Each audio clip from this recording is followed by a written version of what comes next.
Bismillahirrahmanirrahim. Assalamualaikum warahmatullahi wabarakatuh. Syukur alhamdulillah. Kembali kita bertemu pada sore hari ini.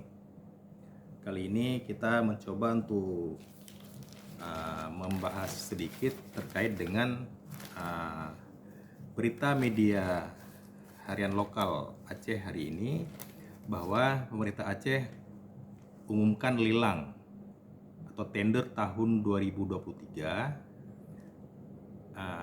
senilai 1 triliun lebih. Rincian tender yang telah diumumkan tersebut ada 655 paket, yaitu paket jasa konstruksi 394 paket, pengadaan barang 83 paket, jasa konsultasi 149 paket, dan jasa lainnya ada 29 paket. Jadi ada 655 paket semuanya. Jadi ini hal menarik tentunya dalam rangka percepatan pembangunan daerah. Suatu strategi yang sangat luar biasa yang seharusnya selalu diterapkan di semua level pemerintahan. Tujuannya untuk percepatan pembangunan, untuk pertumbuhan ekonomi, untuk memperbaiki ekonomi bangsa pasca pandemi Covid 2 tahun kemarin. Nah, berbicara terkait hal tersebut, tentu saja akan ada pertanyaan, apakah boleh atau tidak? Tentu saja dibolehkan.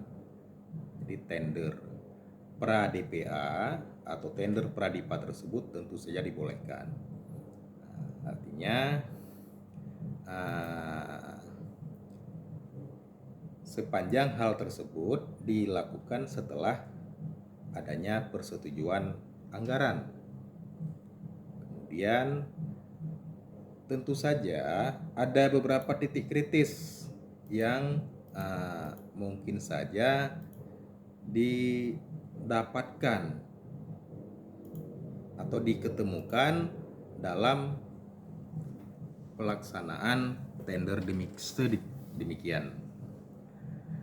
Jadi kira-kira apa saja titik kritisnya?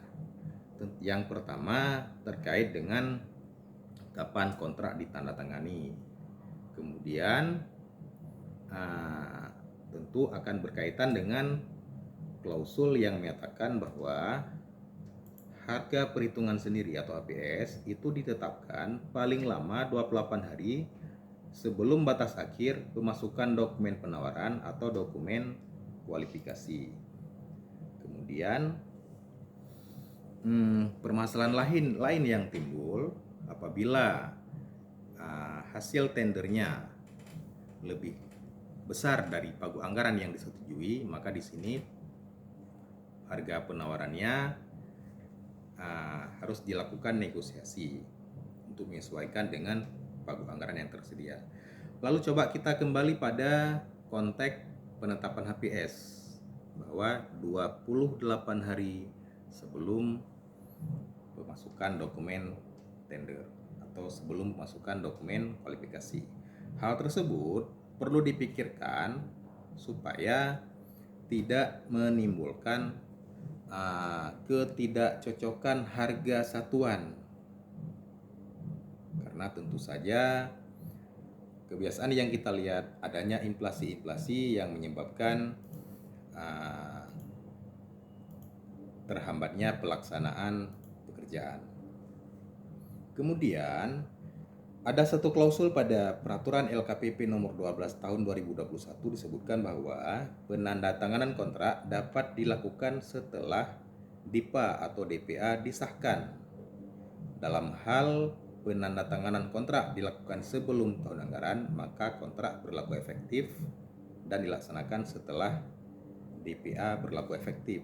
Konteks DPA berlaku efektif, kita perlu merujuk pada aturan yang mengatur tentang pengelolaan keuangan. Artinya bahwa pengelolaan anggaran efektif dimulai 1 Januari sampai dengan 31 Desember. Maka di sini perlu dipertimbangkan secara matang supaya tidak sampai terhambat dalam proses penerbitan SPPBJ, tidak sampai menimbulkan hambatan-hambatan di mana ada klausul yang menyatakan bahwa kontrak diterbitkan 14 hari setelah SPPBJ. Maka di sini tentu saja proses tender sebelum tahun anggaran merupakan suatu hal yang sangat luar biasa, namun perlu dilakukan pengendalian internal untuk mengendalikan titik kritis yang akan ditimbulkan. Jadi demikian untuk hari ini. Tentu saja ini masih menimbulkan informasi yang bias karena materi yang kita kupas tentu saja belumlah lengkap, hanya sekedar pengantar saja dulu, dan ini akan kita lanjutkan dalam konten-konten berikutnya.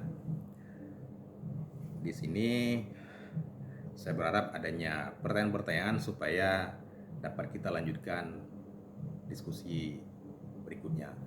Terima kasih atas perhatian. Saya akhiri. Assalamualaikum warahmatullahi wabarakatuh.